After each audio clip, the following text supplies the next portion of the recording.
A voice cries out in shock as guests react to his sudden arrival. With a sharp smack sounding, Joan delivers a powerful blow to the girl. Joan declares her engagement to Charles and insults the girl's cheap fragrance. The pink-haired girl collapses and begs Joan to stop her physical assault.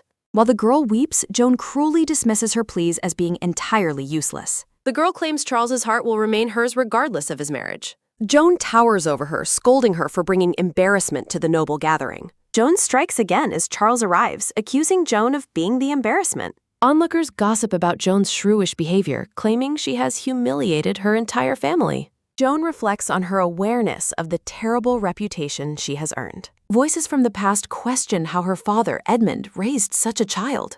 Labeled a shrew and a simp, Joan admits she only cared about love. A sudden resolution flashes in her eyes to finally protect her one love. Charles's hand catches her mid-strike, commanding her to stop her violent outburst. Joan stares in shock while the pink-haired girl bleeds at her feet. Charles looks down coldly, asking if she has humiliated herself enough for today. He forcibly restrains Joan while protecting the girl weeping on the ballroom floor. Giana feigns guilt while Charles leaves Joan behind despite her desperate pleas. Narrative text details the history of the Pembroke family and their artistic contributions. Charles is described as a perfect fairy tale prince, mastering every refined art form. Joan recalls her past belief that Charles was her one true destined prince. She watches from a distance as Charles comforts another woman in the light. Mocked as the Empire's greatest simp, Joan's narration turns toward her past sacrifices. Joan remembers her wedding, a dream she once held for her future. She abandoned her career and hobbies just to please Charles's personal preferences. Her persistence only brought her pain, leading her toward an inevitable dark end. Joan's father, Edmund, lies in his coffin after she neglected him for Charles. Overwhelmed by grief, Joan cries at her father's funeral and begs for forgiveness. With her last pillar of support gone, Joan's mental state slowly began deteriorating. Sinking into the ocean, Joan finally reflects on the brief life she led.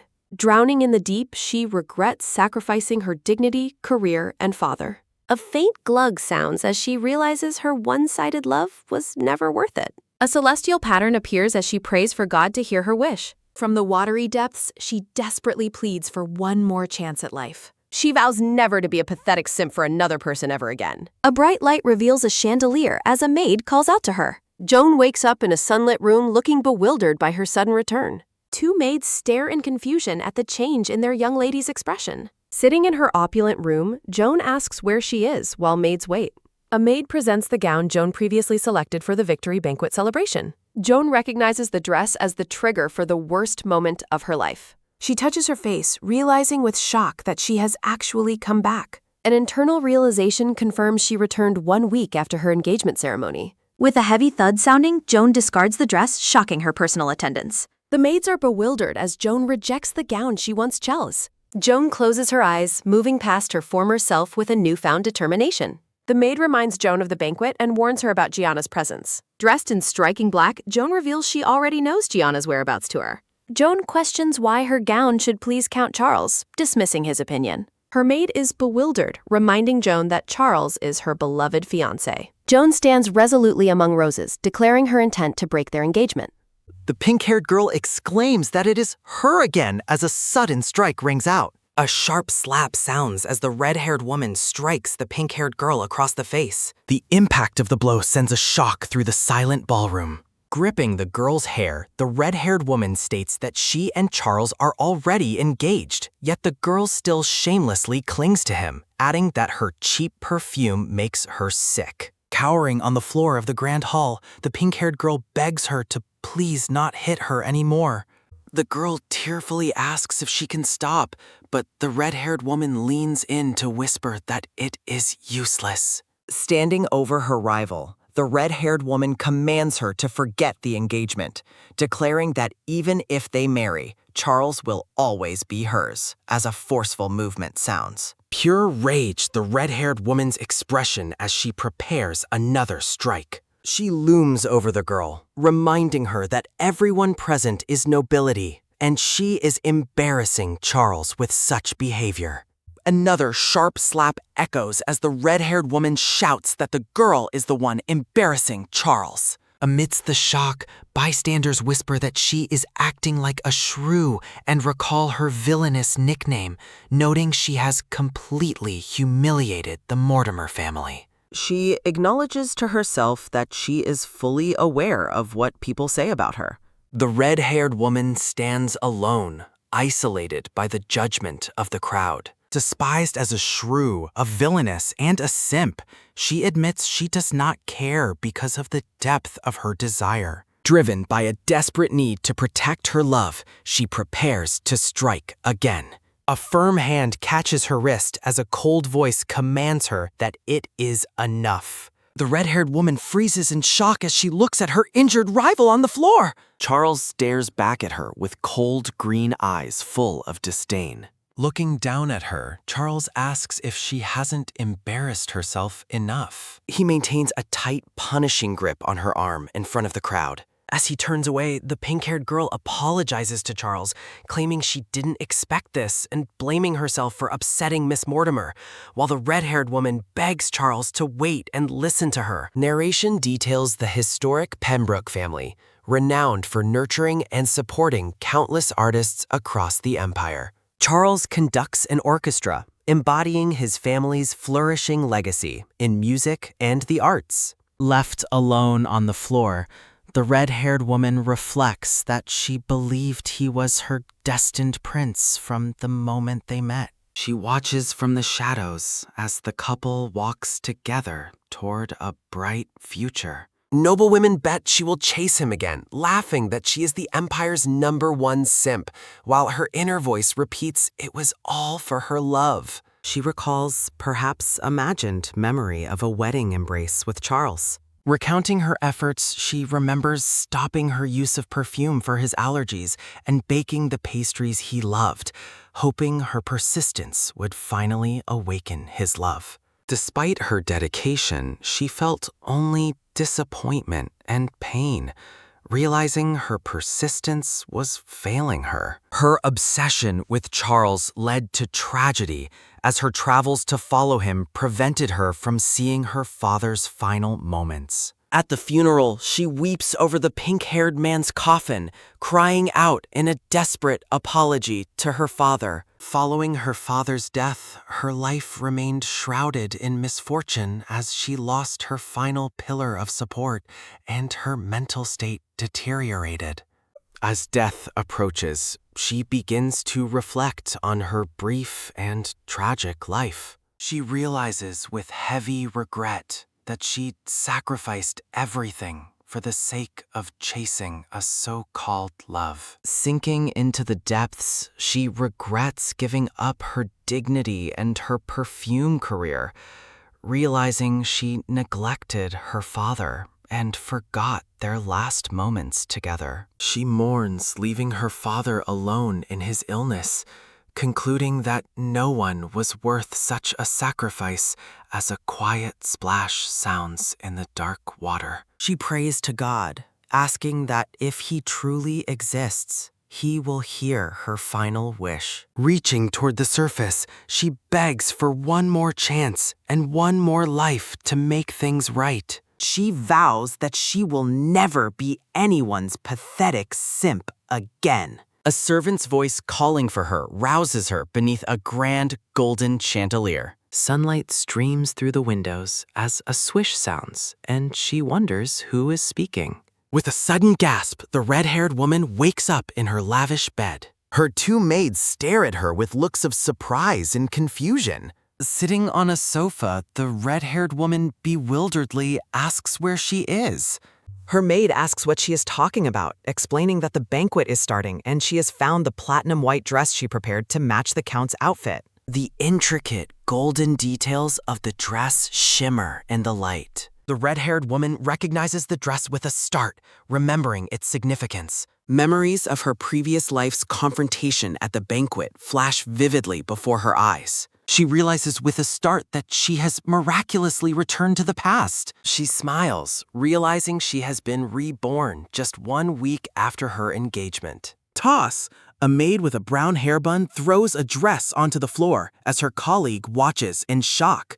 Her maid with a dark braid asks what she is doing, reminding her that it is the gown she carefully selected for the count. Joan looks away with a slight, knowing smile. The maid reminds Joan that today is the Crown Prince's victory banquet and tells her she must control her temper because of something she saw outside. Joan asks if she saw Giana, and the maid is surprised to learn that Joan already knew. Her maid tells her the gown suits her perfectly and the Count will love it, but Joan asks what his opinion has to do with her. Shocked, the maid asks what has gotten into her and reminds her that he is her beloved fiancé. Joan questions the term fiancé and firmly declares that she is breaking off the engagement with him. The grand palace banquet hall glows with light as noble guests mingle. Guests whisper their jealousy about Charles having such a devoted future wife. A man asks Charles for a hunting trip, mocking Joan's unrefined interests. Charles remains silent, pensively drinking his red wine amidst the social chatter.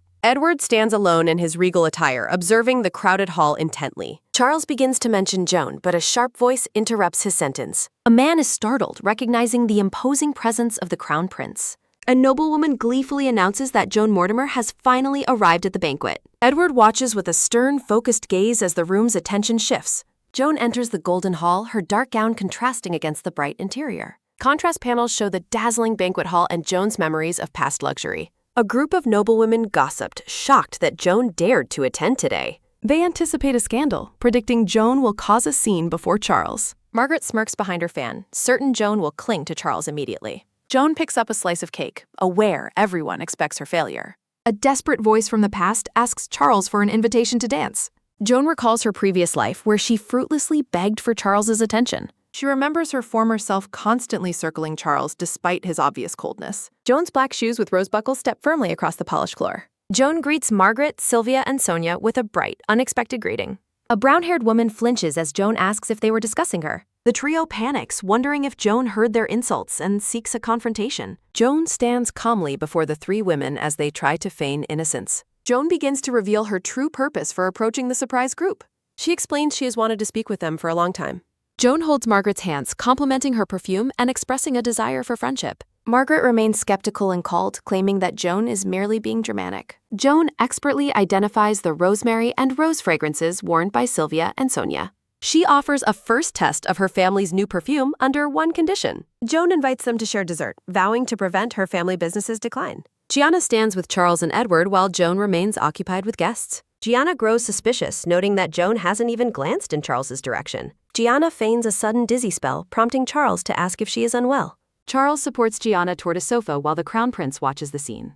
Joan observes the drama from afar, viewing Giana's antics as a predictable waste. Giana watches Joan's departing back with a calculating and malicious expression. Giana approaches Joan, suggesting they head over to where Charles is standing. Joan recognizes the attempt to lure her into a public, humiliating drama. Recalling past physical brawls, Joan resolves to only live for her own sake. The scene shifts to the bustling banquet hall filled with nobility. Count Charles smiles warmly as he greets the gathered crowd. A guest remarks to Charles that they are jealous of him for having a fiancé who loves him so much. A man with messy brown hair begs Charles to take him along for riding and hunting, while a man with purple-gray hair mocks women who hunt as savages. Charles sips his wine silently as the conversation continues around him. Standing apart from the crowd, the black-haired Crown Prince watches the scene with a cold gaze. Charles begins to mention Joan, but the Crown Prince interrupts to ask who exactly is the joke in this situation. The nobles gasp in shock as they recognize His Highness, the Crown Prince. A woman in a green gown suddenly announces that Joan Mortimer has arrived. The Crown Prince stares ahead with an intense and piercing expression. Dressed in a magnificent black and gold gown, Joan enters the grand ballroom. Joan never realized how luxurious her life should have been as she stands near the blonde Charles and the dark-haired prince. A group of noblewomen whisper among themselves, surprised that Joan would show up since the girl Giana is also there. They gossip that she is definitely going to hit someone in front of Count Charles today. The purple-haired woman tells them to relax, predicting that Joan will go cling to Charles first. Joan walks through the hall with a slice of cake, knowing that everyone is just waiting for her to make a fool of herself. She recalls a memory of Charles coldly telling her next time when she asked him to dance. Then a flashback to her previous life, Joan offers Charles some cake while he ignores her. She reflects on how all she ever did in her past life was circle around Charles. Her black shoes with rose details step confidently across the floor. Joan approaches the group Margaret, Sylvia, and Sonda. She asked the women if they were just talking about her. Terrified, the noblewomen wonder why she is coming over and if she intends to settle a score. I stare at her in disbelief as she stands before them. Joan continues, stating that she has Been wanting to come talk to them for a long time. She tells them she has wanted to be friends and compliments the Malmaison perfume the purple-haired woman is wearing. Joan identifies the bold blend of pink pepper and amber, noting that very few people in their social circle have the taste to appreciate it. The purple-haired woman looks surprised and tells Joan she is exaggerating. Joan offers a radiant and friendly smile. She correctly identifies Sylvia's rosemary scent and Sonia's rose fragrance. Joan mentions her family is launching a new perfume and offers them the chance to test it first on one condition. The condition is that they eat desserts together to be happy, while she vows not to let her family's business decline this time. The Crown Prince watches as Charles and the pink-haired Giana stand together. Giana wonders what trick Joan is playing, noting she hasn't even glanced toward Charles. Charles asks Giana what is wrong and if she is feeling unwell. Charles leads a faint-looking Giana toward a sofa while the crowd watches. Joan watches them from across the room, thinking her trip would be a waste if the girl doesn't make trouble. Giana stares back at Joan with a suspicious look. Giana tells Joan that Count Charles is over there and asks if they should go over to him. Joan realizes they are impatient to drag her into another hair-pulling drama. As she walks past the black roses, Joan vows that in this life, she is only living for herself. Joan smiles brightly at Giana and flatly refuses to go to Charles. Giana is visibly taken aback by Joan's sudden and firm refusal. Joan questions Giana's motives while Giana tries to maintain her innocent, helpful facade. Joan recognizes the weak, pitiful act as a deliberate provocation to start trouble. A sudden, firm tug sounding, Joan catches Giana's arm to stop her upset. Joan notes the noble's greedy attention, seeing past their facade of proper manners. Joan resolves to disappoint everyone waiting for her mood and reputation to crumble. Joan walks away with confidence, her elegant dress trailing on the ground. Joan demands Giana explain the exact nature of the misunderstanding she mentioned. Giana feigns innocence, claiming she only wishes for Joan and Charles's happiness. A confident and knowing smile touches the red-haired lady's lips. Joan questions Giana's role, but the girl claims to be a caring friend. Joan mockingly suggests Charles must appreciate Giana's concern for his personal finances. The intricate black lace of Joan's elegant gown is highlighted. Giana insults Joan, claiming Charles only loves beauty and bought her dress. Joan suggests Giana visited Charles's home to secure such an expensive gift. The pink-haired girl looks wounded by Joan's sharp and accusatory gaze. A cold laugh sounding, Joan mocks her rival's transparent and pathetic behavior. Narration observes that some consider social climbing as a simple free meal ticket. Giana begins to weep, blaming her commoner birth for Joan's supposed cruelty. A sudden voice cries out, declaring that being a commoner is no sin. Rhythmic footsteps sounding, a man enters the center of the grand ballroom. Charles tells Giana she never has to apologize to anyone for her birth. Charles asks what happened while Giana feigns guilt for the ongoing conflict. Giana tearfully vows to stop seeing Charles to avoid further misunderstandings. Joan dryly suggests that since birth is no issue, Charles should marry her. Charles announces that the truth is out and they have nothing left to hide. A sudden uproar sounding, Charles reveals he and Giana are already married. Shock ripples through the guests while Joan watches the scandalous news break. Sacred doctrines explain that a marriage witnessed by God is an unbreakable bond. The law only recognizes the first marriage performed before a holy priest. Onlookers realize Joan's engagement is invalid and her pursuit of Charles was futile. Guests gossip that Joan's efforts were pointless and she must be devastated. Joan reflects that this revelation is perfect for dissolving her unwanted royal engagement. Publicly breaking the engagement, Joan declares she no longer has feelings for Charles. Joan turns away as symbolic red flowers bloom, marking a new beginning. The pink-haired Giana reacts with visible surprise to something she has just heard. Giana offers to help mend the cold relationship between the red-haired Joan and Count Charles, but Joan inwardly recognizes Giana's white lotus smile and deliberately clueless tone as a manipulation. Looking back at a past conflict, Joan realizes that Giana's weak and pitiful behavior is just a calculated attempt to provoke her into an outburst. Her movement is halted by a sudden, firm tug sounding as Giana grabs Joan's wrist to keep her from leaving.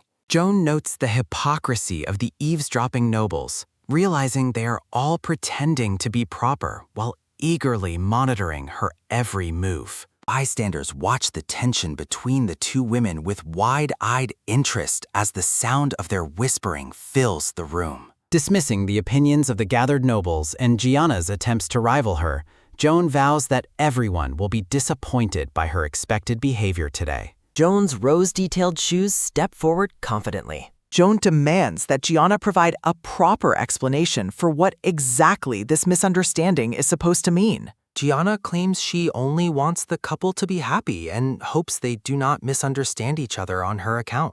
A knowing smirk plays on Joan's lips. Joan questions who exactly Giana is to Charles, and Giana smugly responds that she is just a friend who cares about him, telling Joan not to overthink it. Joan mockingly suggests that Charles must be thrilled to have Giana monitoring his financial status and bank account. The shimmering details of Joan's dark and luxurious gown glint in the ballroom lights. Giana retorts that Charles loves beautiful things and notes that he personally bought her the dress she is wearing because it suited her perfectly. Joan's hand reaches out to touch the fabric of Giana's expensive gown. Joan points out that there's no way Giana could afford such an expensive dress on her own. Joan suggests that even if Giana didn't show the dress off at the shop, visiting Charles's house to display it multiple times would have been worth the effort. Giana's face pales as the implication of her private visits hits her. A short, sharp laugh escapes Joan. Joan reflects on the proud nobles who view their status as a free meal ticket, never realizing they are essentially selling themselves to the highest bidder. Giana tearfully apologizes, claiming it is all her fault and suggesting she is only being looked down upon because she is a commoner. A sudden, loud shouting as a voice declares that being born a commoner is not a sin.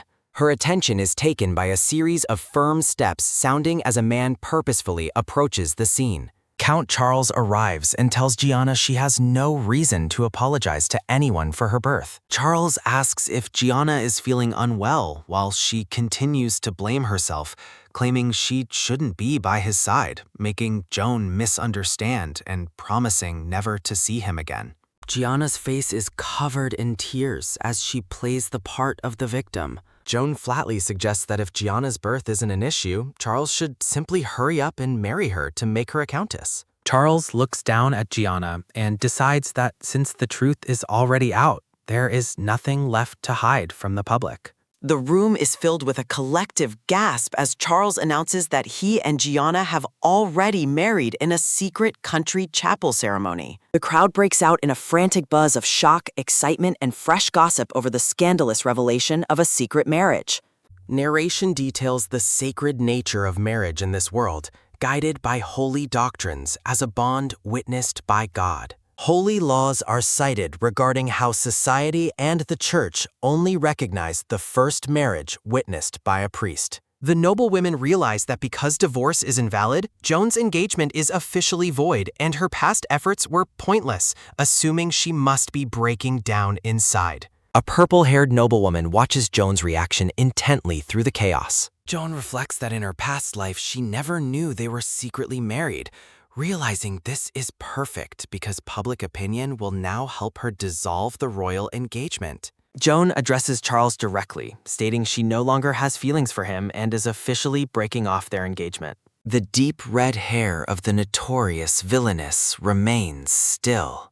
Guests assume Joan's rejection is merely a tantrum to get Charles's attention.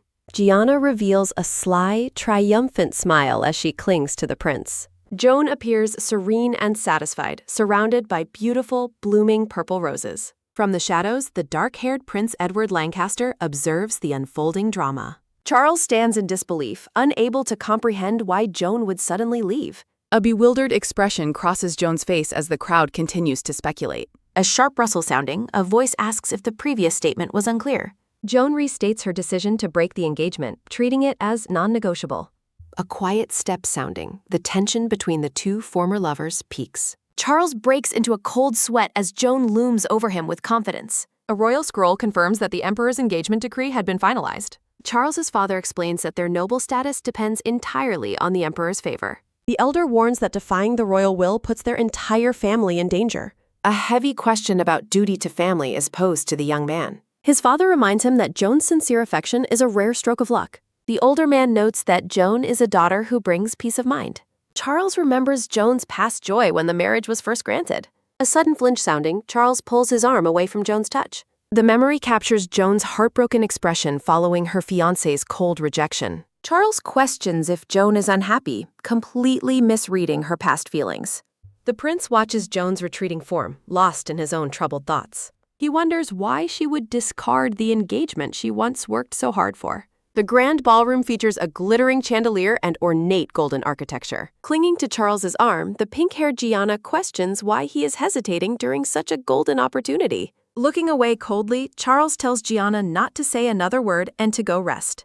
Giana stands alone and looks bewildered as the guests around her continue to whisper. A quick clink sounding, Joan holds her wine glass and calls Charles a coward for lacking the guts to decide and take responsibility. Charles argues that both families must sign an agreement to dissolve an engagement. He continues that it also needs the emperor's approval, making the process complicated. A confident smirk plays on Joan's lips as she stares at Charles. Declaring that there is no time to waste, Joan turns to tell her father immediately.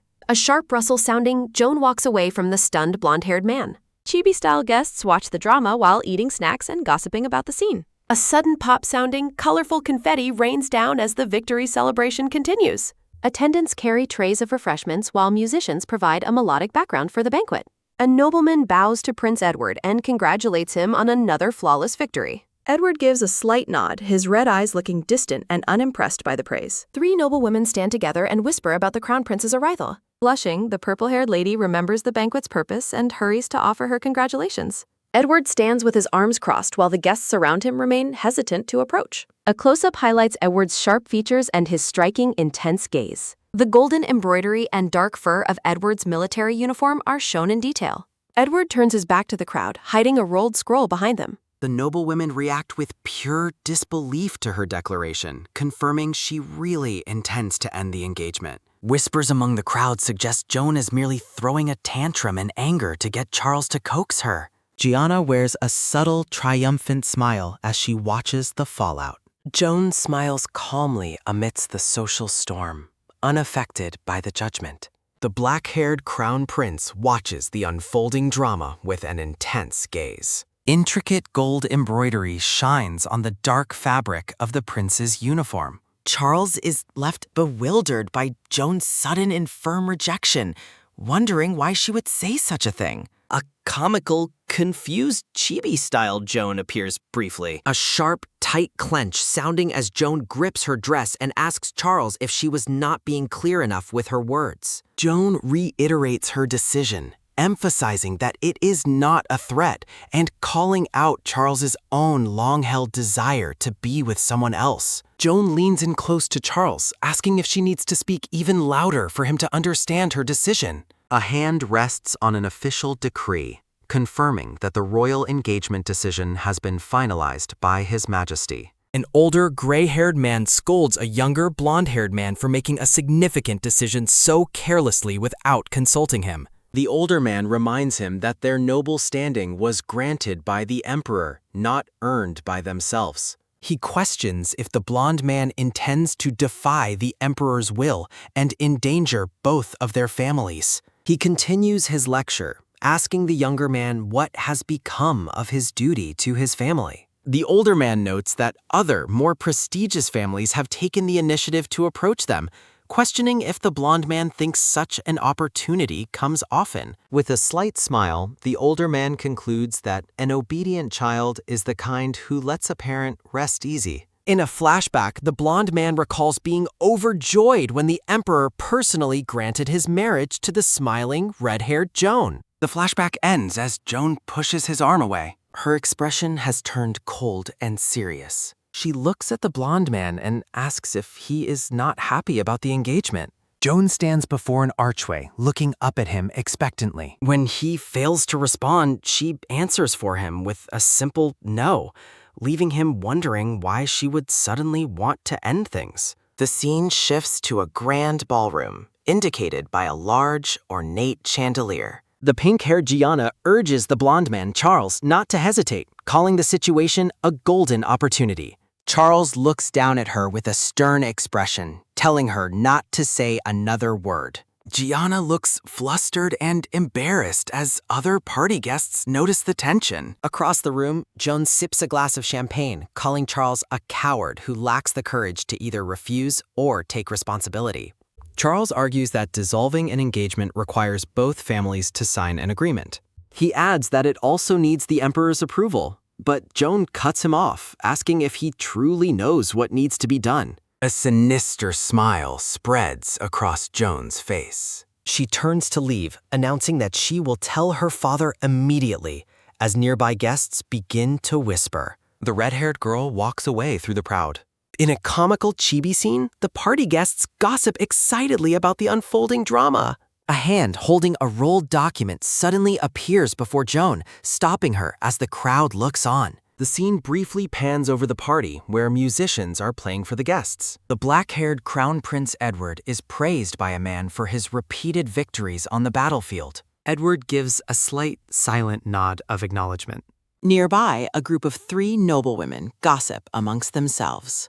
A woman with long purple hair remembers that this is the Crown Prince's victory banquet and decides she must go offer her congratulations. The women approach Edward, who is surrounded by a crowd of admirers. Edward stands with a distant expression, seemingly unfazed by the attention. A close-up shows the intricate gold and blue details on his royal uniform. Seen from behind, Edward holds a rolled scroll as he moves through the party. Couples dance across the ballroom floor while Charles stands in the middle of the music. Charles realizes he must reach Joan first, regardless of what happens next. Giana is left standing in shock as Charles suddenly rushes toward the exit. Determined and frantic, Giana realizes she cannot let Charles catch up to Joan. A heavy thud sounding, Giana purposefully stumbles into a waiter to create a scene. A sudden splash sounding, Giana collapses to the floor as red wine spills everywhere. Charles flinches and stops in his tracks as a voice cries out for Giana. Cradling the girl, Charles hears Giana feign guilt and claims she does not want to hurt anyone.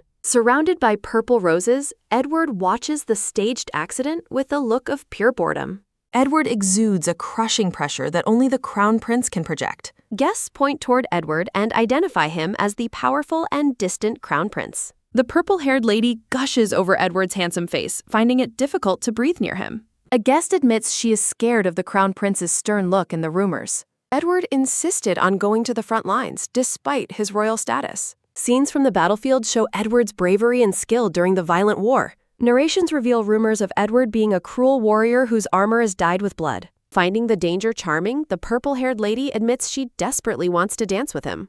Guests note that Edward has not invited anyone to dance and seems to be in a bad mood. The purple-haired lady stares at Edward while clutching her closed ham. A sudden snap sounding, the lady opens her fan to signal her intentions to the prince. Narrative text explains that using a fan to hint at something is considered a daring move. Edward looks toward the women and asks what they want with a cold expression. A quick shiver sounding, the chibi ladies tremble under the prince's terrifying and icy stare. The women panic and wonder why the crown prince seems so incredibly angry. A guest tries to justify his mood, suggesting he is deep in thought regarding national affairs. In reality, Edward is distracted and wonders how Joan is doing at this moment. 2 noblemen tell Edward that minor banquet quarrels are common and not worth his time. Looking down at them, Edward bluntly states that the situation does irritate him. Edward scolds the nobles for slandering a girl's reputation and turning a blind eye to her despair. 2 noblemen look on in confusion, wondering who Edward could possibly be referring to. The brown-haired man suggests that the banquet drama is a private matter and outsiders shouldn't interfere. Edward argues that public interference would only invite more gossip and worsen Joan's current situation. Watching Charles comfort the pink-haired girl, the crown prince questions why the fiancé isn't going after Joan. A sudden crack sounding, Edward's grip tightens until his wine glass shatters into pieces. Guests panic and ask if His Highness is all right, noting the blood dripping from his hand. Ignoring the worried crowd, Edward walks away and bluntly tells the guests to excuse him. Outside in the rain, an attendant tries to stop Joan from taking the crown prince's favorite horse. Joan insists that if the prince has an issue with her borrowing it, he can confront her himself. A sharp rustle sounding, the red-haired lady mounts the black steed as blooming pink flowers surround her. Joan explains she will ride across the wasteland to avoid the detours caused by the collapsed city roads. A rhythmic thud sounding, Edward sprints through the palace halls with his heavy black cloak billowing behind him. The Crown Prince reaches the large exit doors, looking out into the cold, rainy night. His attendant reveals that Joan rode off on his horse but left a small note of thanks. Drenched and blushing, Edward takes the paper scrap and stares at it with an intense, focused expression. The view widens to show numerous couples dancing gracefully in the ballroom. Charles stands alone on the dance floor, his gaze fixed forward. His expression is grimly determined as he resolves to reach Joan first. Charles strides towards the exit while Giana watches him leave with a worried look. Giana resolves that she cannot let him catch up to Joan. Her attention is taken by a sudden, sharp crash sounding as she deliberately collides with a waiter, sending a tray of drinks flying. Giana falls to the floor amidst the spilled wine, causing Charles to turn back in surprise. Charles rushes to her side, calling out her name as he helps her up from the floor. Giana looks up at him with teary eyes and apologizes. She insists she's fine and tells him not to worry, claiming she never wants to hurt anyone. From a distance, framed by purple roses, the Crown Prince Edward observes the scene with a neutral expression. Edward stands alone, his powerful aura creating an invisible barrier that keeps the other guests at a distance. One of the noblewomen asks her friends if they see him, excitedly pointing out the Crown Prince. The purple-haired woman thinks that his handsome face becomes clearer the closer she gets, making it hard to breathe. Another woman admits that his stern look, combined with the rumors about him, makes her feel a bit scared. A narration box explains that, as the Crown Prince, Edward is meant to be heavily protected. The narration continues, stating that he repeatedly volunteered for the front lines, as an image shows his family crest over a grim battlefield. Narration describes the black-haired prince as an undefeated hero who restored his family's glory and earned the nation's praise. Despite rumors of his cruelty and bloodlust, the gathered noblewomen find his dangerous aura incredibly charming. The purple-haired woman daydreams about dancing with the prince, completely ignoring the conversation of her companions. Her friends observe the prince's visible anger, guessing that he has no desire to dance with anyone tonight. She clutches her ornate fan tightly, her gaze remaining fixed on the prince across the room. Her attention is taken by a sudden, sharp snap sounding as she opens her fan to hide her expression. Narration explains the strict social codes regarding how women in high society use fans to communicate subtle messages. The black-haired prince notices the intense scrutiny and offers a brief, dismissive response. A comical chibi version of the three noblewomen shows them trembling in fear under his intense gaze. They whisper to one another in terror, wondering why the prince appears to be so incredibly furious. The women huddled together, deeply intimidated by the weight of the prince's cold and oppressive presence. One woman nervously suggests that he must be preoccupied with thinking about serious national affairs. In reality, the prince is only concerned with how the red-haired Joan is currently faring after the earlier conflict. Two noblemen advise the prince to ignore the common social drama of the banquet, claiming it isn't worth his concern. The prince admits that the current situation and the behavior of the guests are actually quite irritating to him. He condemns the nobles for their hypocrisy in slandering a girl's reputation while ignoring her obvious distress. The confused listeners wonder if the prince is actually referring to the notorious red-haired Joan Mortimer. One nobleman argues that the matter is a private concern and that outsiders should not interfere. The prince agrees, but notes that Joan's own fiancé should be the one taking responsibility for her. He watches as the blonde Charles remains with the pink-haired Giana, completely neglecting his responsibilities toward Joan. Her movement is halted by a sudden, sharp crack sounding as the prince crushes his wineglass in anger. The concerned nobles rush to his side, asking if His Highness has accidentally injured his hand. Blood drips from the prince's clenched fist, a stark testament to his mounting rage and lack of restraint. Without another word, he turns and exits the grand ballroom, leaving the crowd stunned by his departure. Outside the palace, a heavy downpour drenches the trees and grounds under the dark night sky. Joan ignores the frantic pleas of a servant as she prepares to take a horse in the rain. She tells the servant the prince can address the issue with her personally if he has a problem with it. Joan mounts the black steed, noting with a playful smirk that the animal seems to like her. Determined to avoid the detour, she gallops off into the rainy wasteland toward her home. Inside the palace, the prince moves with purpose as he walks through the grand entrance hall. He walks through the long corridors, his expression set in a grim and focused line. Her attention is taken by a sudden, quick push sounding as he opens the heavy double doors. A panicked servant informs him that Joan took his favorite horse and left a note behind. The prince stares at the paper, his cheeks flushing with a light blush as he reads the message. A childhood memory shows young Edward frantically chasing after Joan through a sunlit, blooming garden. A sudden thud sounding, the young boy trips over a stone and tumbles onto the grass. Scraped and bleeding, young Edward begins to sob loudly while sitting beneath the hanging purple wisteria. A sharp tug sounding, young Joan returns and playfully pulls on Edward's ear to get his attention. Joan scolds the boy for being a sickly crybaby and questions his ability to be her attendant. Despite her teasing, the young girl carries the crying Edward home on her back through the tall grass. Clinging to her, Edward asks if an attendant's true purpose is to be a guard who protects her. Joan turns her head back with a curious look, wondering what is on the young boy's mind. Vowing to protect her forever, Edward's declaration makes young Joan laugh with genuine happiness. The scene shifts to the present, where the dark palace towers stand silent under the endless rain. The note mocks Edward, telling him to take a carriage or walk back like a crybaby. The attendant nervously asks if he should go to Joan's residence tomorrow to retrieve the horse. Edward puts the note in his pocket and insists on going to see Joan himself. Chibi Edward's eyes sparkle with excitement as he considers this horse thievery a fated opportunity to see her. Inside a lavish manor, Joan's father sits on a white sofa while a butler stands nearby. The lord smokes a pipe while the butler reports that their monthly sales have dropped again. A finger tap sounding, the butler points out that their suppliers are also reducing their shelf space. The red-mustached lord looks grim as he learns that competitors are poaching their staff. Joan's father stresses the need to analyze market competitors and speed up the development of new perfumes. A sudden cough sounding, the lord's pipe smoke causes him to gasp for air in distress. The worried butler rushes over to his master, who insists he is fine and knows his own limits. The lord maintains that the family business is the most important thing to focus on right now. A frantic maid bursts into the room declaring that Joan caused a massive scene at the royal banquet. The lord's eyes narrow into a sharp, cold gaze as he processes the scandalous report. The maid reports that Joan got into a fight, insulted her fiancé, and caused a public uproar. With a look of utter despair, the maid adds that Joan publicly demanded to break the engagement. The butler announces that the young lady is already on her way back from the venue. The lord remembers how Joan once begged and cried for him to make this marriage happen. Adjusting his glasses, the butler suggests that the young lady must have had a very good reason.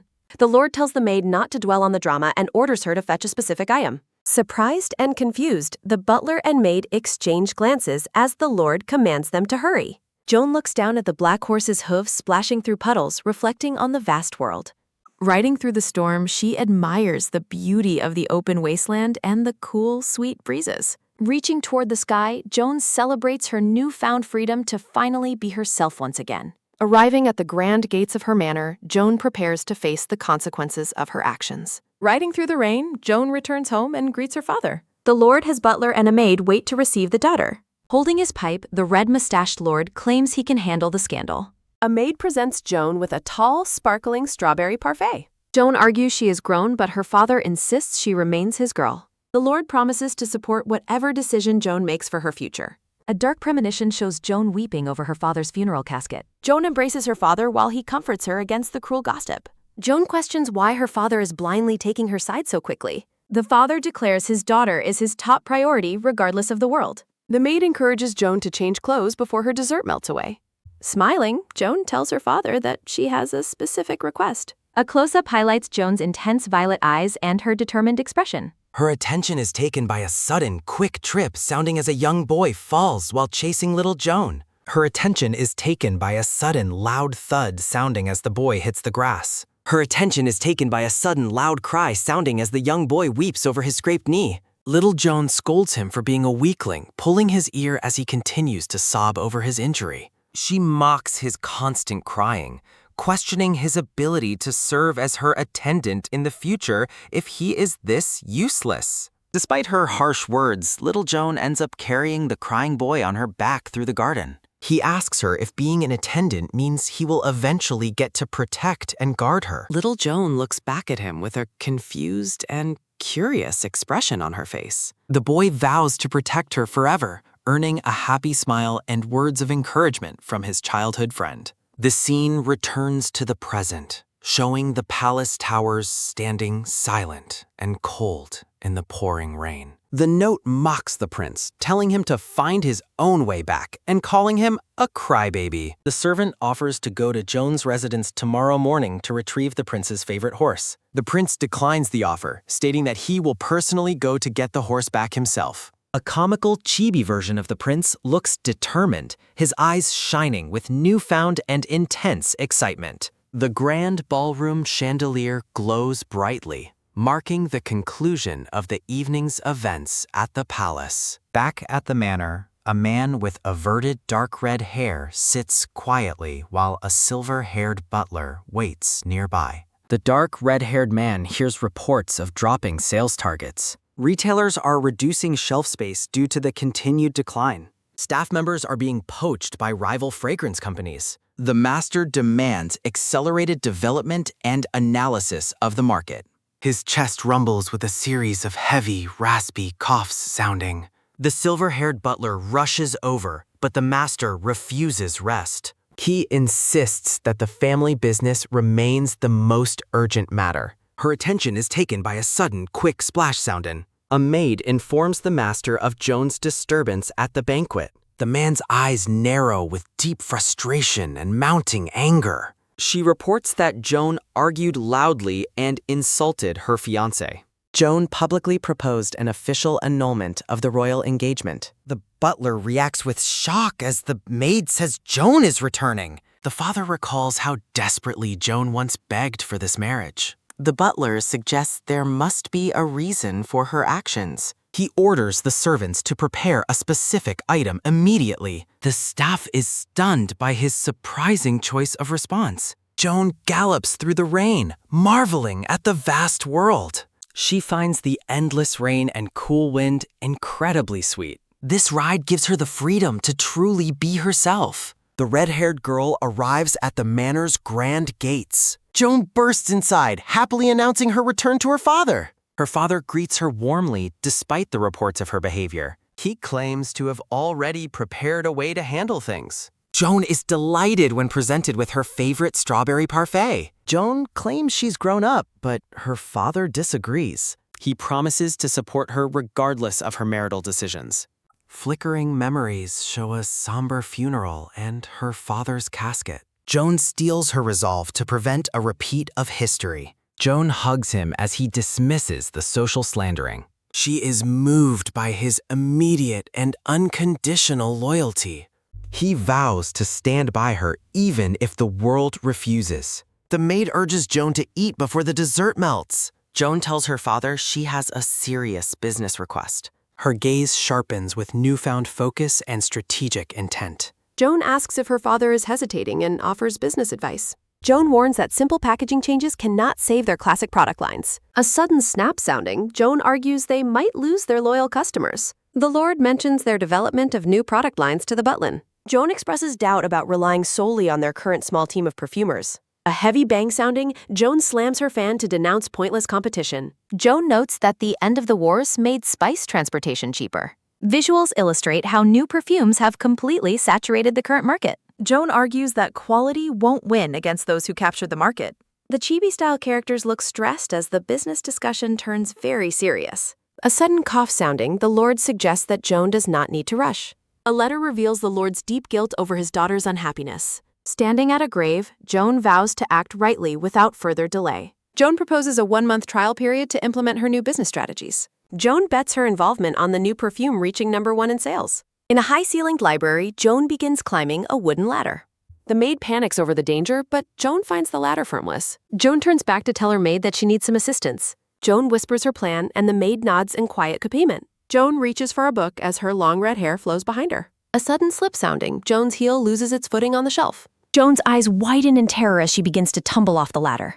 A sharp rustle sounding, a strong hand reaches out to catch the girl. Edward catches Joan and scolds her for being so reckless with her safety. A quick thud sounding, Joan pushes against his chest to be let down. Joan claims she would have returned his horse without him coming there. Edward looks down at Joan and admits he came specifically for her. A sudden crash sounding, the prince catches a falling book to protect Ton. Joan feels a surge of nervousness due to the prince's extreme proximity. Blushing, Edward looks at Joan and begins to say something very personal. A quick tap sounding, Edward informs the lady that she is stepping on him. Joan sheepishly lifts her foot and offers a blushing, awkward apology. Joan apologizes for the trouble her broken engagement caused the royal family. Holding books, Edward asks Joan what her true personal feelings are. Edward asks if she would reconcile with Charles if he returned. Joan reacts with chibi-style fury, making Edward find her sensitivity intriguing. Joan dismisses him for work, but Edward suggests a writing date tomorrow. Chibi Joan pushes Edward away, telling him she is very busy and he must return the horse before catching a cold. A heavy thud sounding, the large manor doors slam shut as the crown prince is left outside. Edward stands in the rain with his horse, looking bewildered by the lady's sudden cold dismissal. The prince realizes that Joan was truly rushing him out because she had better things to do. Imagining Joan declaring her hatred for him, Chibi Edward and his horse react with exaggerated, comical despair. Clutching the reins, Edward reflects on the broken engagement and wonders why he even returned to the capital. The prince looks miserable as Joan's previous insults about wanting someone else echo endlessly in his mind. Edward leads his horse home while a messenger boy with a delivery bag walks toward the manor. The messenger hands a letter from Charles to the maid who has been waiting by the door. The maid smiles, noting that the lady specifically instructed her to wait for this delivery. She offers to share her thoughts on the family business. Joan argues that changing packaging alone is a failing strategy. She warns that they risk losing their most loyal customers. She proposes the development of an entirely new product line. Joan questions if relying on current perfumers is sufficient. Her attention is taken by a sudden, sharp slam sounding. She points out that post-war trade makes ingredients more accessible. New competitors are flooding the market with various exotic scents. She insists they need a different path to seize the market. A comical chibi scene shows the tense atmosphere in the room.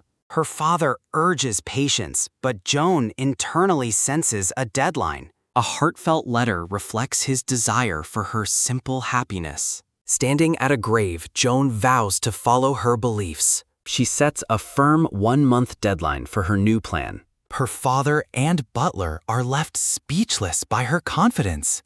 Joan proposes a 1-month trial for her perfume project, wagering her future silence on business matters if it fails to rank first. The red-haired girl climbs a tall wooden ladder in the manor library while her maid watches from below. The maid warns that climbing is too dangerous for a lady, but Joan dismisses the concern and says she needs help. Pausing on the ladder, Joan looks back at her maid and mentions she has a specific task requiring her assistance. Joan touches her maid's face gently, assuring her that she understands the situation perfectly.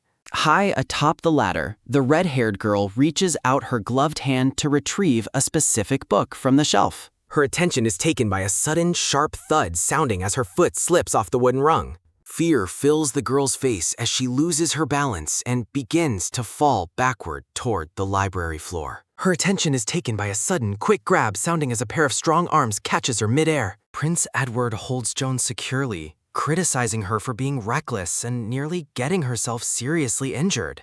Her attention is taken by a sudden, light click sounding as the black-haired prince finally releases his firm grip on her. Joan notes that she would have returned his horse eventually, but Edward clarifies that the horse was not his reason for coming. Standing at the base of the ladder, Edward looks up and reveals he came specifically to see her. Her attention is taken by a sudden, loud whack sounding as a heavy book falls directly onto the prince's head. Joan feels crowded by his presence and internally notes that the prince is standing far too close to her. Edward attempts to speak to her, but he appears flustered and cut off by her cold demeanor. Joan intentionally stomps on the prince's foot, causing him to react with a look of stunned surprise. She offers a superficial apology while lifting her skirts in a mockingly polite and dismissive gesture. Joan assumes he is there regarding the annulment and apologizes for any trouble her decision caused the royal family. Edward insists his visit is entirely of his own accord and has nothing to do with his father's royal business. He asks her directly if she would consider reconciling with Charles if the blonde man ever returned for her. A comical chibi Joan erupts in anger, asking if the prince came all this way just to provoke her. Joan dismisses him to focus on her perfume business, but Edward offers to go horseback riding tomorrow to clear her head. A chibi version of Joan pushes the prince away, urging him to take his horse and leave before he catches a cold. Her attention is taken by a sudden heavy slam sounding as the large mansion doors are shut. Outside in the night rain, the prince stands with his horse, looking back at the now closed entrance of the manor. Edward is haunted by the memory of Joan's harsh rejection and her claims that she hates him. The black-haired questions why he is dwelling so negatively on the situation after the engagement was broken. Edward walks his horse through the damp streets, still unable to shake her cold and dismissive words from his mind. The scene shifts to the bustling town during the day, where a messenger arrives on horseback.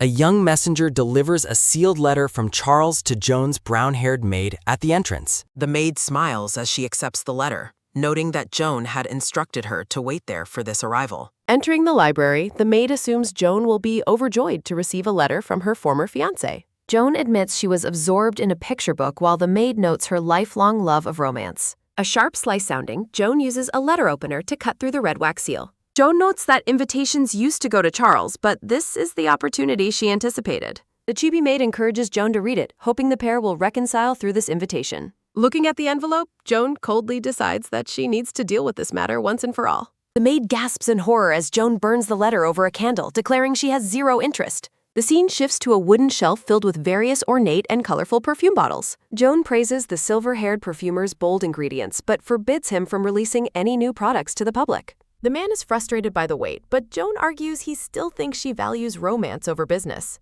Giana berates a cowering worker, demanding to know why she hasn't been served champagne yet. The worker offers her apologies while the pink-haired lady demands her usual drink immediately. The worker explains the development area is restricted, but the pink-haired woman calls her a lowly pauper. Declaring the manor as her property, the pink-haired lady violently pushes the worker to the ground. Joan appears among blooming roses and demands to know what the pink-haired intruder is doing there. Smirking, the lady claims she is there to inspect the business operations and see how Joan is doing. Joan reveals she burned the letter without reading it, causing the visitor to mock her impulsive mistakes. A waiter brings a glass of champagne to the guest while Joan watches with a growing sense of fury. A close-up highlights Joan's eyes narrowing as her anger toward the arrogant guest reaches its peak. A sudden clatter sounding, Joan knocks the tray away and questions who the woman thinks is in charge.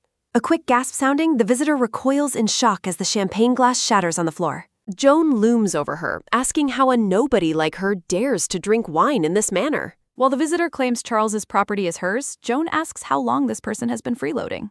The staff reports the visitor has been stealing perfumes for months, but the pink-haired lady remains defiant. Gritting her teeth, the pink-haired woman accuses Joan of bullying her simply because she is lowborn. Joan looks down at her with pure disgust, debating whether to send her to prison or an asylum. The red-haired lady smiles as she hears the staff beginning to murmur about the scandalous visitor.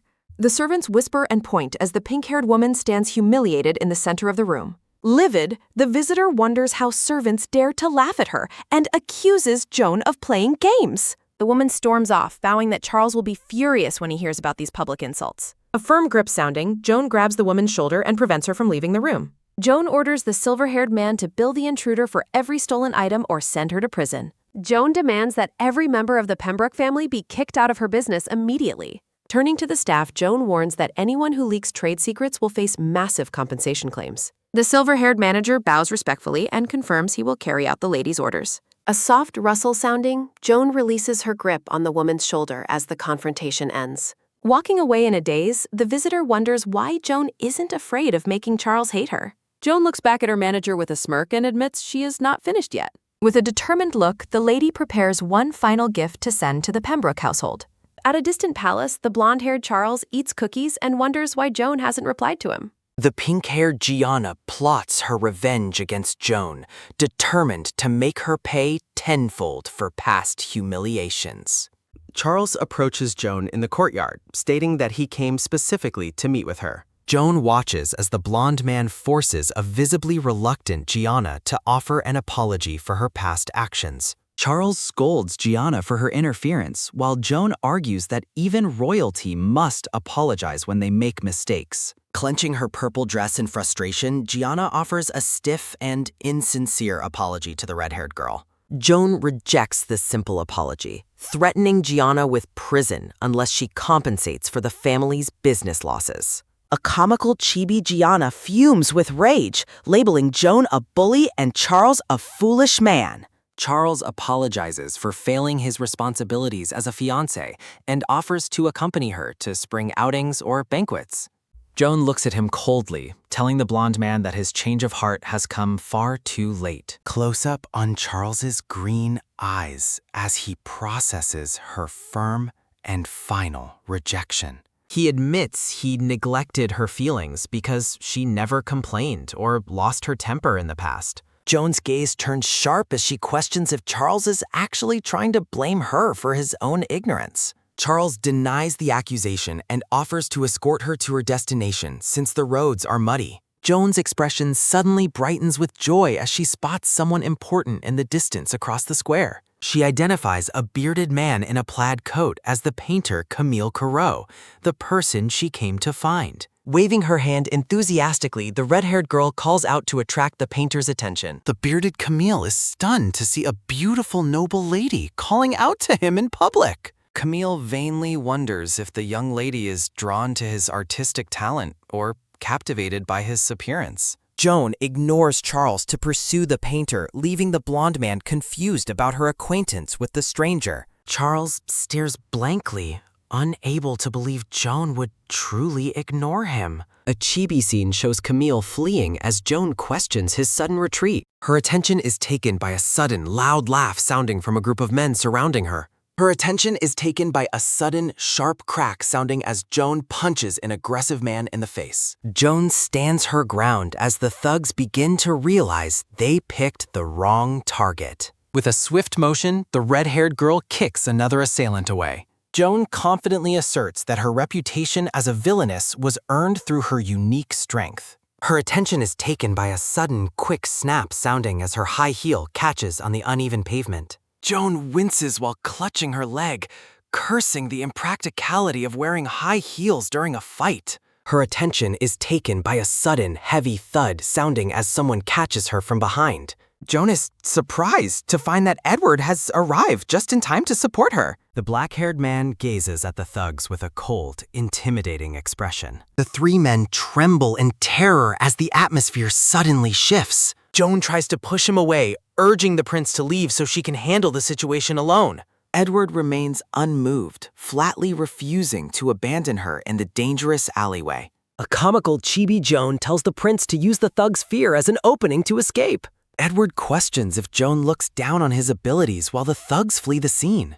Watching them run, Joan realizes she may have underestimated the prince's impact. Edward stands tall over the defeated men, no longer the sensitive child Joan once knew. Joan reflects on the prince's growth, noting his imposing height, ruthless efficiency, and mature voice. Her attention is taken by a sudden light tap sounding as she takes a hesitant step back. Edward kneels to inspect her injury, and Joan offers her thanks to the crown prince. He scolds her for her recklessness, questioning her decision to enter such a dangerous area unaccompanied. A chibi Edward reminds Joan that her personal safety should always be her first priority. Chibi Joan argues about her freedom, but Edward insists that her current injury proves his point. Joan dismisses his concerns and stands up to regain her composure. Her purple eyes narrow as she focuses on the lingering threats nearby. Her attention is taken by a sudden, fast whoosh sounding as Joan hurls her shoe at the men. Her attention is taken by a sudden, sharp whack sounding as the heel strikes a man's head. Joan informs Edward she has business to attend to and won't be seeing him off. Edward expresses his frustration, stating he only wants to ensure she isn't hurt again. Joan clarifies that her dismissal isn't personal as she looks back at him. A chibi Joan teases Edward about crying, while he insists his damp face is merely due to rain. The red-haired girl gently places her hand on the prince's arm. Joan assures Edward that she values her life and would have brought protection if she had known the danger. She offers a warm smile, inviting him to accompany her in her search for the painter. Joan decides they will set out together as soon as the weather clears. Edward reaches out and pulls the red-haired girl close to him. Her attention is taken by a sudden firm grip, sounding as a hand seizes a travel bag. As they ride together, Joan realizes that Edward remains the loyal friend she has always known. At the Corot residence, Camille refuses Joan's request to paint, citing his retirement and artistic integrity. Joan boldly claims that while some things are difficult, money is never an obstacle for her. The bearded painter is stunned by the incredibly high fee Joan offers for his services. A comical chibi Camille immediately accepts the deal while swimming in a pile of gold coins. Camille backtracks on his integrity, while Edward mentions that the palace also employs skilled artists. The painter pauses, realizing that the name Joan sounds incredibly familiar to him. Camille recalls the terrifying rumors of a noblewoman who physically assaulted her former fiancé. He breaks into a cold sweat, fearing that Joan has come for revenge with a hired thug. A comical chibi scene shows Camille panicking while Edward holds him and Joan laughs cheerfully. Camille begs Joan to forget his past encouragement, fearing the consequences of her potentially antagonizing the royal family. Joan clarifies her presence is strictly for business, noting that she would have attacked immediately if revenge were her true objective. Edward attempts to reassure the trembling painter of his benevolent nature, but Camille remains unconvinced by the black-haired man's aura. The prince questions how Joan will handle the guild's skepticism, but she offers only a mysterious and confident smile in return. The scene transitions to the interior of a perfume workshop, where sunlight illuminates shelves filled with intricate glass bottles. 3 men voice their doubts to Joan, arguing that business carries too much risk for someone without her level of experience. Joan stands her ground against the group, demanding to know if they actually read her written objectives before deciding to question her authority. She sharply challenges their prejudice, questioning if they would be so bold in their opposition if she were a man. The red-haired girl invites them to discuss concrete details like production and costs rather than hiding behind vague excuses. Joan challenges the room to point out any unreasonable part of her plan, leaving the men trembling in a heavy silence. With her dominance established, Joan orders them to begin work immediately and threatens to fire anyone who dares to slack off. A satisfied smirk crosses Joan's face as she realizes that her display of strength has finally brought the group to heel. Joan winces as she notices a small, bloody scrape on her ankle. Edward kneels to tend her injury while Joan thanks him for his help. The prince asks what she was thinking coming to such a dangerous place. Joan explains her business errand while Edward urges her to prioritize her 50. Joan protests against staying home while Edward clarifies his worry for her well-being. Joan stands up abruptly and tells the prince that he has said enough. A close-up captures the sharp, determined glint in Joan's violet eyes. Joan swings her shoe with a fierce expression, preparing to strike a target. A sharp thud sounding, Joan's flying shoe hits a man in the head. Joan dismisses the prince while the unconscious target drifts toward the afterlife nearby. Edward laments being pushed away and asks Joan to be honest with him. Joan looks up with wide eyes, clarifying that she didn't mean to offend. Chibi Joan asks if Edward is crying, but he claims it is just raining. Joan explains she values her life and would have brought help if warned. Joan decides to pursue the artist once the rain stops with Edward's accompaniment. Joan sits in thought, her gloved hands resting on her lap as rain falls. A firm grip sounding, the lady takes hold of a bag for her trip. Riding through the blossoms, Joan reflects on her enduring friendship with Edward. At his home, the artist Corot refuses to draw books to protect his dignity. Joan asserts that money is one thing she has in massive abundance. Joan offers an immense sum of money that leaves the retired artist speechless. A sudden jingle sounding, a mountain of gold coins pours over the artist. Buried in gold, the overjoyed chibi artist immediately agrees to the lucrative deal. Corot claims he lives only for art, dismissively coughing away his sudden greed. Corot speaks of lifelong art while mentioning the palace's own court painters. Corot looks at the lady and realizes her name is strangely familiar. Corot recalls rumors of Joan beating her fiancé and fears her vengeful intent.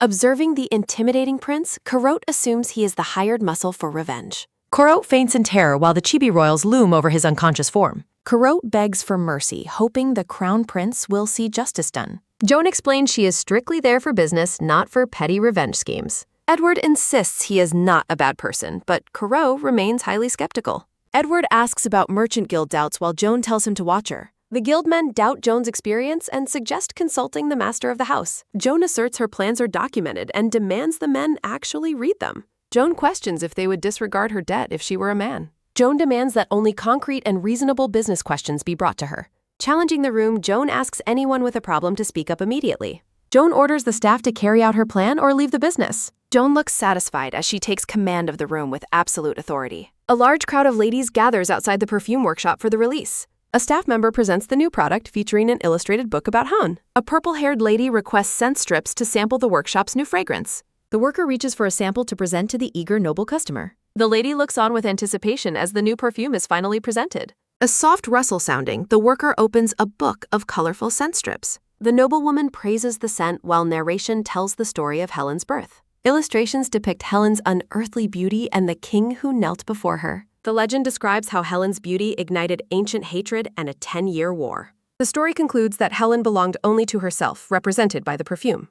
The purple-haired woman blushes as a man's hand reaches out to touch her face. Chibi scenes depict young ladies lost in romantic dreams and sugary dessert daydreams. Holding up a decorative book, the purple-haired woman enthusiastically announces she is buying the perfume. Behind the counter, the shopkeeper suggests she take the picture book along with her purchase. In the bustling shop, the man explains the scent testing book is a permanent gift. Other customers crowd the counter, clamoring for their own books and asking about prices. Red-haired Joan reflects on the value of selling an experience rather than just a product. Near a carriage, a woman unintentionally drops a pamphlet onto the cobblestone path. A young girl in a pink dress excitedly discovers the beautifully scented book on the ground. Joan observes that physical marketing can reach customers hidden beyond the high nobility. With a triumphant smile, Joan mentally reports her success to her father. The golden light of a setting sun bathes the grand garden banquet. Helen displays a delicate perfume bottle, lamenting the difficulty of obtaining the limited item. A soft whisper sounding, Helen's friends marvel at her stunning and refined new appearance. Curious guests ask about the scent, prompting Helen's friend to offer an explanation. Joan wanders the grounds while a tense confrontation unfolds near the trees behind her. A man warns a weeping woman of discovery while she refuses to commit a sin. Hidden by foliage, Joan freezes after accidentally overhearing a scandal involving a secret child. A dramatic shadow falls over a face as the weight of the gossip settles. Joan greets a group of ladies, offering them samples from her workshop's first batch. Helen stares in disbelief, realizing Joan personally designed and launched the viral perfume. With a calm and knowing smile, red-haired Joan confirms her role in the project.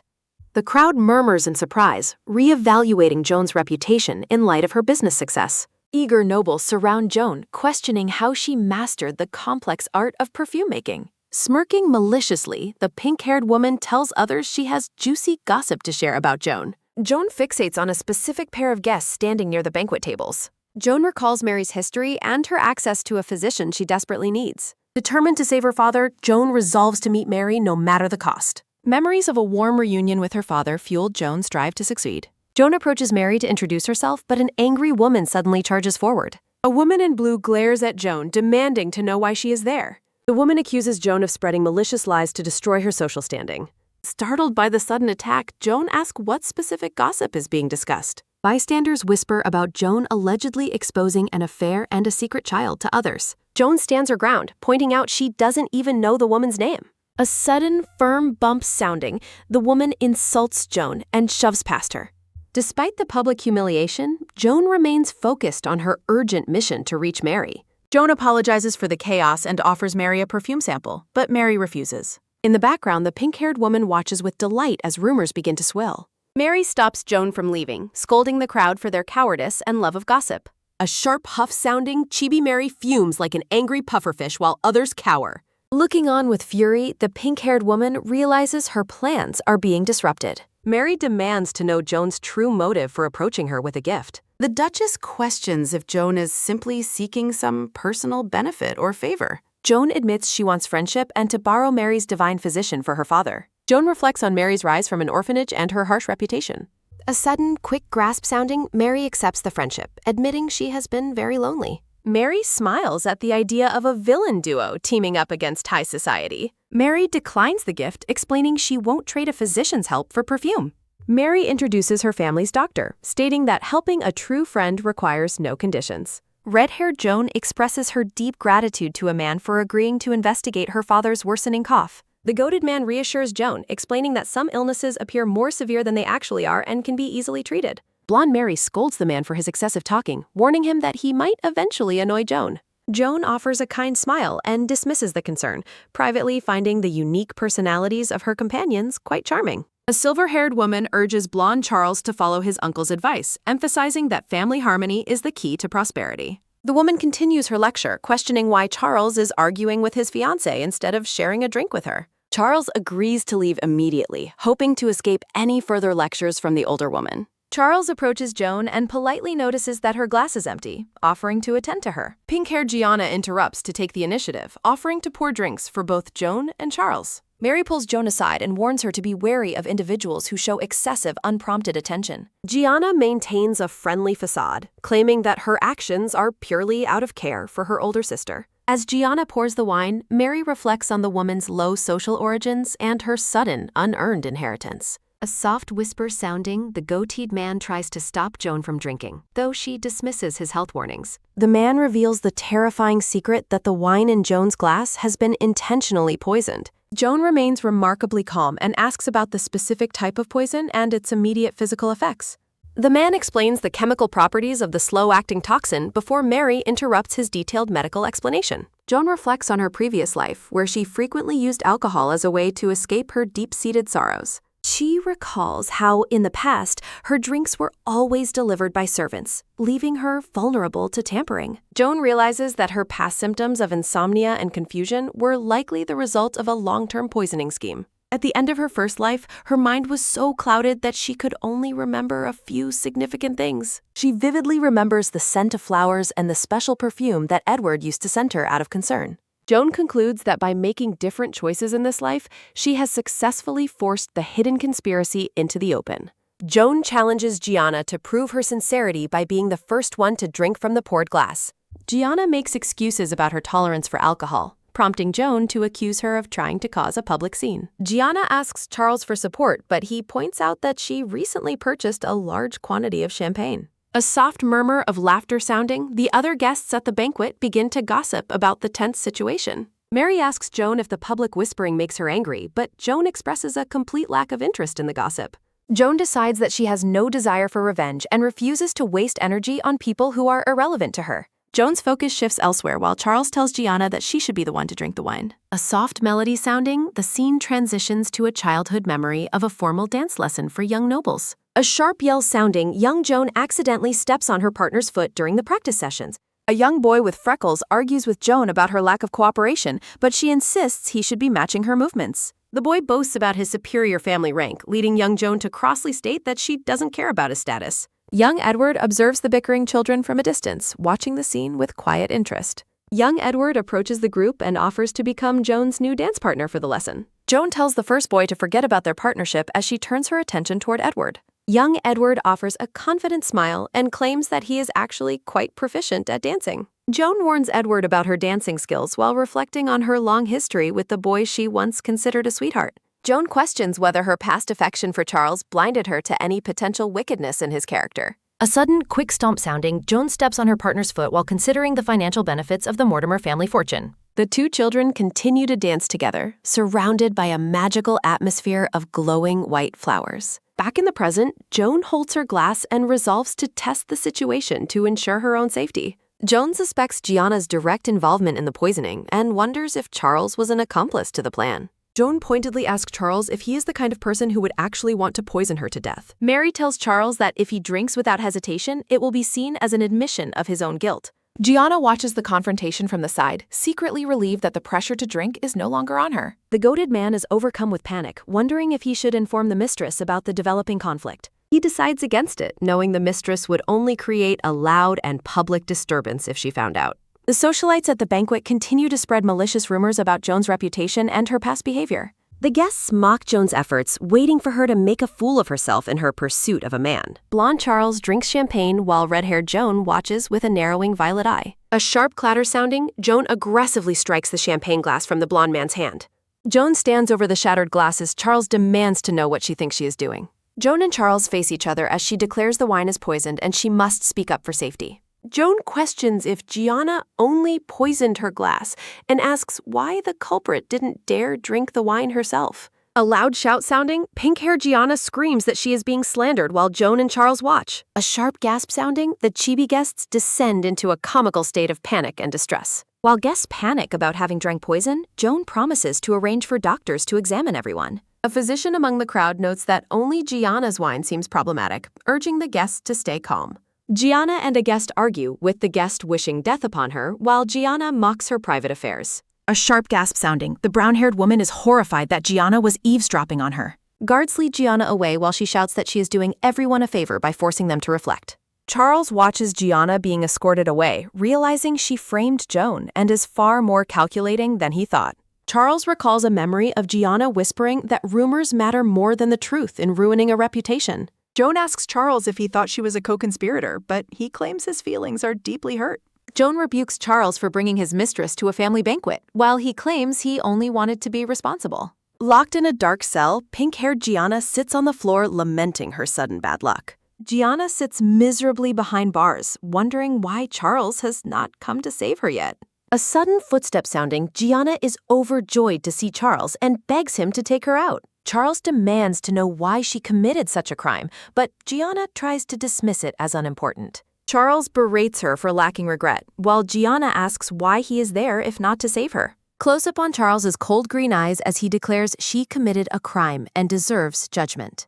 A desperate gasp sounding, Giana is horrified as Charles refuses to help and prepares to leave. Snapping with rage, Giana points at Charles and calls him a useless, rich idiot who she shouldn't have chosen. Charles stands by a fountain at night, looking exhausted and troubled as he rubs his head. A soft rustle sounding, narration describes how easily Giana manipulated social classes by weaponizing their obsession with reputation. The scene shifts to a bottle of wine on ice as the narrative continues about protecting a count's name. Recalling a night together, the text notes that Charles is more childish than others for prioritizing responsibility. Flashback shows Giana threatening suicide to manipulate Charles, laughing at how easily he fell for her innocent facade. A large text box prominently features the word house against a dark, ornate background. Narration lists the luxuries Giana gained, including clothes and a secret marriage over a bucket of ice. Livid, Giana screams that Joan was right about him being a fairy tale joke, while Charles finds her vicious. Giana glares with cold, glowing eyes and tells Charles he brought this miserable ending upon himself. A dark-cloaked figure, revealed to be Joan, stands silently in the shadows of the dungeon corridor.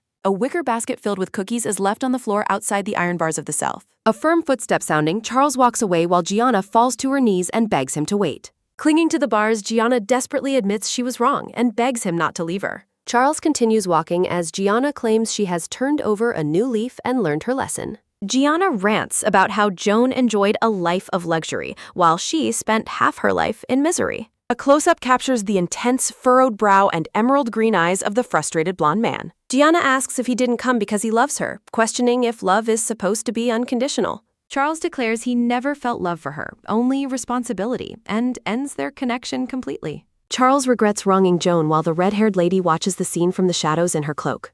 Charles dismisses Giana's gold-digging behavior, telling her she can keep the gifts as he leaves. Charles hopes she changes her life, while Giana realizes she has lost her leverage over him. Her hand trembling, Giana reaches into the basket of cookies to calm her fraying nerves. Giana bites into a chocolate chip cookie, determined that there is still a way to survive. Giana declares she has information regarding safety and demands to be released in exchange for the truth. Giana begs to be sent abroad in exchange for her secrets, while Joan's violet eye watches intently. A violent hacking sounding, Giana coughs up blood into her hand as Charles watches in sudden horror. A cry for guards erupts as someone discovers poisoned cookies, leaving a young blonde man in total shock. Guards rush to the scene while a piece of the lethal treat is discarded amidst dark splatters. Cloaked in black, red-haired Joan is barred from entering the site by the palace sentries. Joan maintains a cold and unyielding expression despite the chaotic surroundings. A silver-haired man arrives, embracing Joan and scolding the guards for treating families so frostily. Uncle Roger accepts blame for the Banquet's tragedy, promising Joan a full investigation into Giana's death. Roger becomes overly dramatic about the danger, prompting Joan to silently judge his flair for the theatrical. They discuss Giana's fatal poisoning, which the silver-haired man dismisses as simple karmic retribution. Roger questions a guard for eavesdropping, but the man explains he has a message for John. The guard presents Joan with silver needles from Prince Edward to detect poison at future events. While Chibi Roger weeps with guilt, the guard confirms he has permission to speak openly. Roger listens intently to the mention of the Crown Prince's personal concern for his niece. A quiet transition occurs as the scene shifts toward a more contemplative environment. Back in her study, Joan reflects on her past life's obsession with revenge, now finding it worthless. She grows suspicious, questioning how a commoner like Giana could infiltrate a noble banquet so easily. Joan suspects a hidden benefactor provided Giana with a key and an undetectable, slow-acting poison. Her steward approaches, his reflection visible through a keyhole perspective as he enters her private space. The man in glasses prepares to deliver an urgent report regarding the family business. He warns Joan that competitors are already copying her methods and a former partner is being disloyal. A chibi painter abandons his contract for more gold, reveling in his sudden, greedy wealth. The steward worries about luxury marketing arms races as other brands release increasingly opulent booklets. Joan remains calm, listening to the mounting challenges facing her perfume enterprise. She explains that brand awareness was only the first phase of her complex marketing strategy. A blonde maid asks how Joan intends to leave a permanent, special impression on their customers.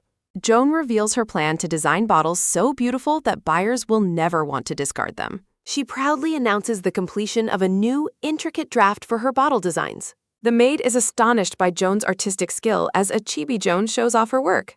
Joan dismisses her talent as mere patience, comparing it to the simple act of braiding hair.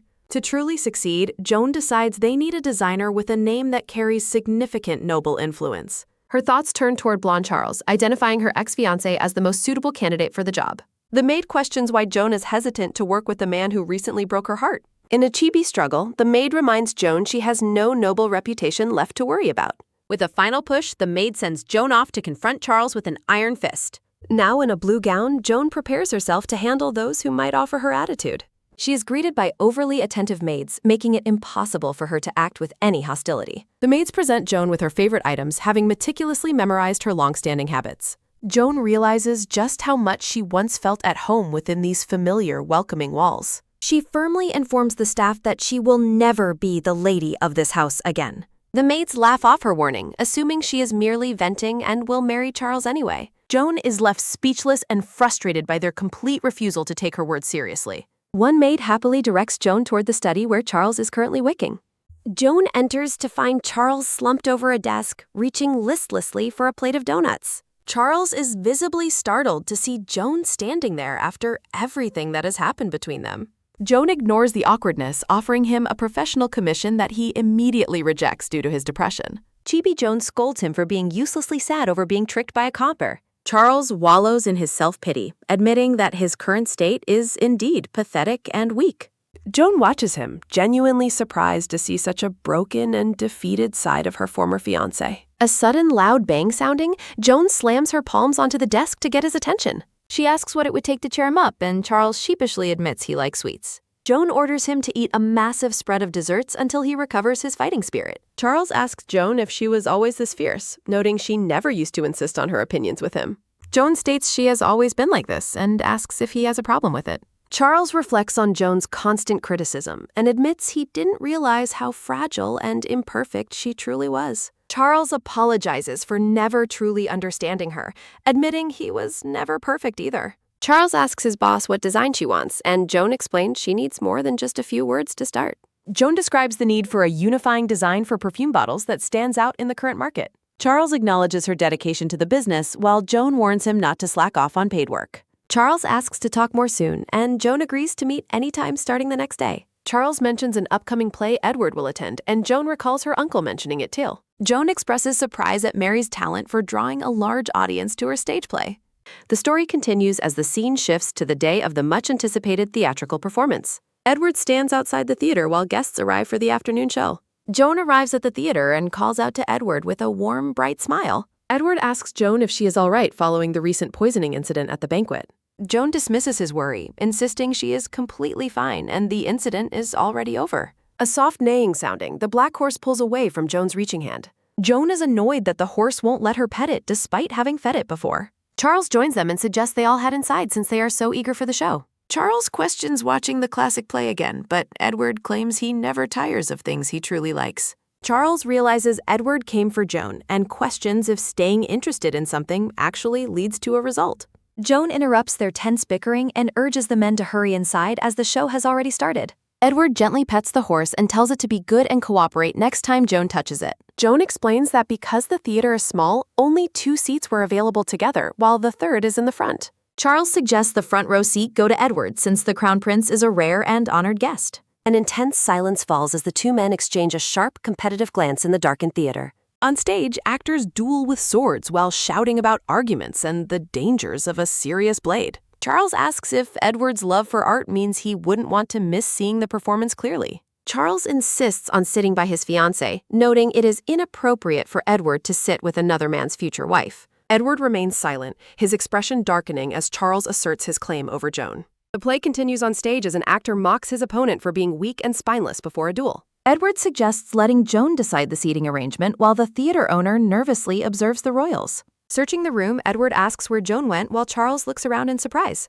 A red arrow points to Joan, who has already seated herself alone in the middle of a row. Charles watches Joan from the back of the room while the theater owner peeks through the curtains. Charles pushes the owner toward Edward, suggesting the prince talk more about the play with him. Joan watches the performance and thinks that the large crowd has made the theater uncomfortably warm.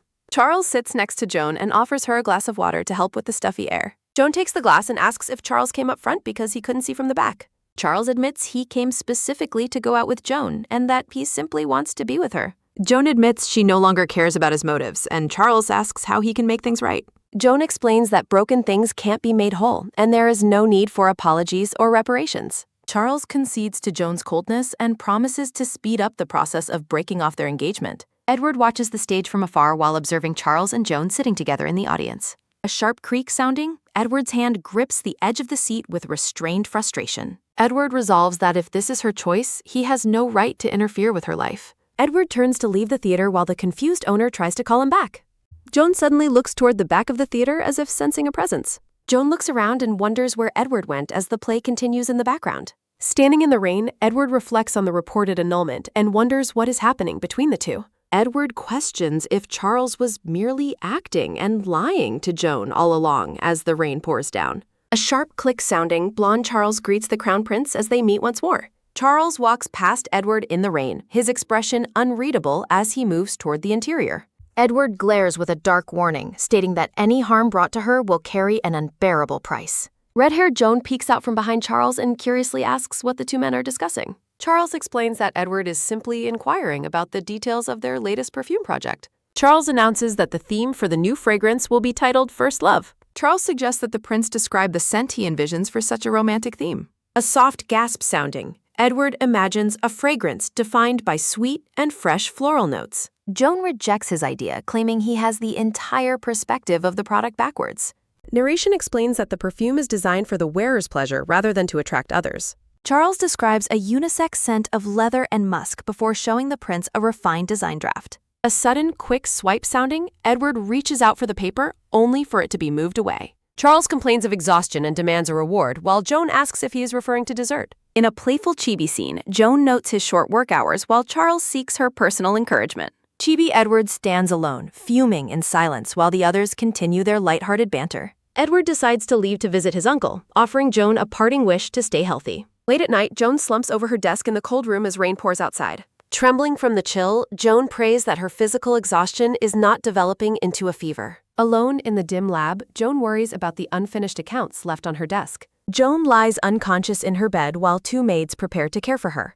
Edward enters the room and asks about her condition, startling the two maids into a bow. Bearing a large bouquet of narcissus, Edward learns that the doctor has already prescribed Joan rest. Edward sits by the sleeping woman's side, gently holding her hand as the room remains quiet. Edward watches Joan sleep, worriedly noting that she is at risk of catching another chill. Edward is startled by the heat radiating from Joan's hand, realizing her fever is dangerously high. As soft rustle sounding, Edward carefully pulls the white blanket up to cover her shoulders. Joan remains lost in a feverish sleep while the morning light begins to filter into the room. A gentle clink sounding, Edward uses a cooling orb to soothe her while lamenting his helplessness. Edward watches her with a pained expression, his eyes filled with a deep, silent longing. A soft whisper sounding, Edward pleads for her to recover as quickly as possible. In a memory, a young Edward complains about the repetitive flowers and fairy tales Joan brings him.